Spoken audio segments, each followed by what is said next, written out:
an audiobook, an almost DNF, and a book that I wasn't expecting too much from, or I just didn't know what to expect, but it turned out to be amazing.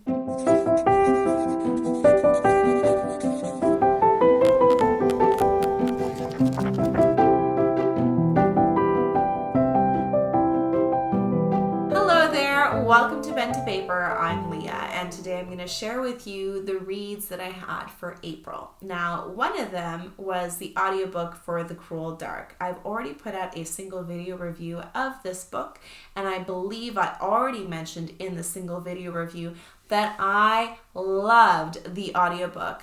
Theo and Maddie, I'll put their links down below, were incredible voice talents for this book. It definitely had a almost radio theater feel because they take on different characters and different accents, and it was just completely amazing. So definitely check that out if you like a spicy romance, Bronte, Jane Eyre feel, then this book is for you. And they bring a whole different edge and life to the story.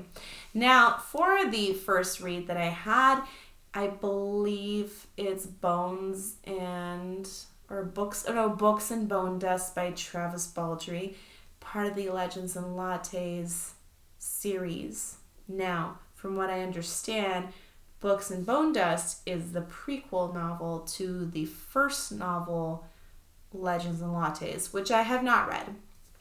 I saw this in my library. It was a staff pick.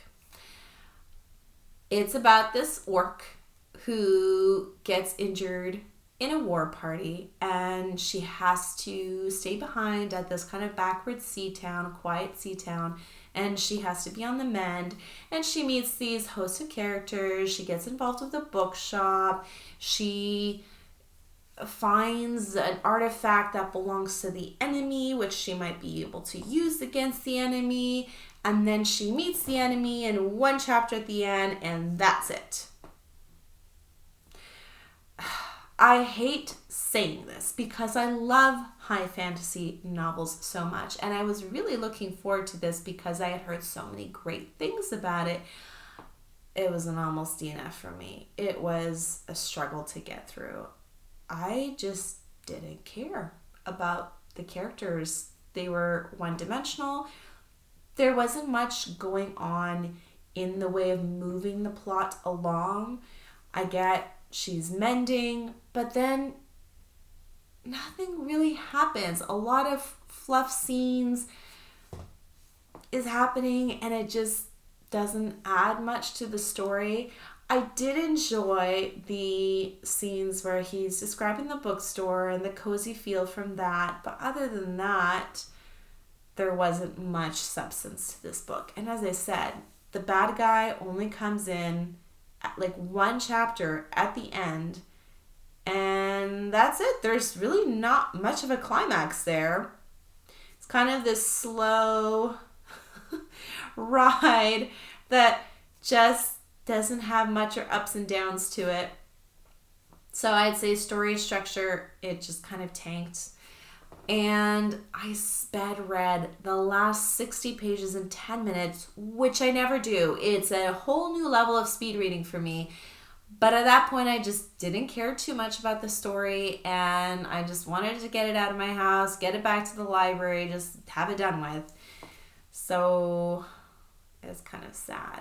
But if you think you would like a story like that, and you like really, really cozy, low-key, slow stories, try it out. I don't know if it was me, if it was the writing, like maybe I was just in this weird writing funk. It's hard to tell, but this only gets a 1 star from me.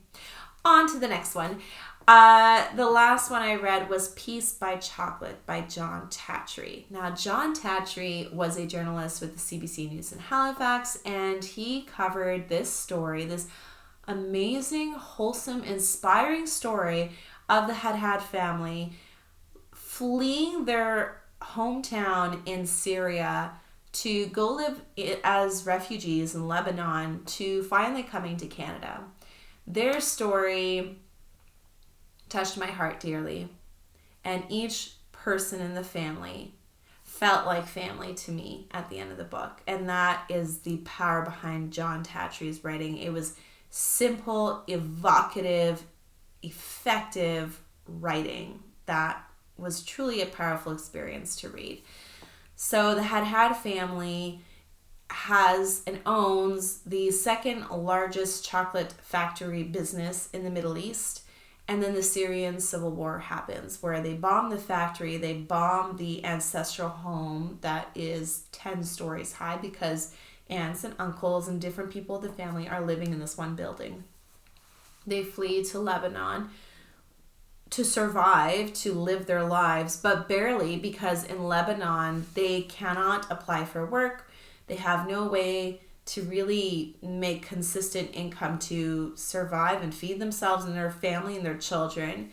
And even though they went through very, very horrific experiences, it doesn't dive too deep in that it's gritty and perhaps maybe uncomfortable for some people to read. And yes, it doesn't, and yet it doesn't gloss over the horrors that they faced. It was a perfect balance between making the reader empathize and try to understand what they went through, and yet showing kind of this underlying current of hope, even though when there almost was any hope.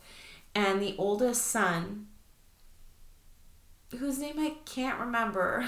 I remember the father's name was Issam Haddad. And I just can't remember the oldest named son. And I'm sometimes just bad with names. I need to, make sure I look it over before I do the video.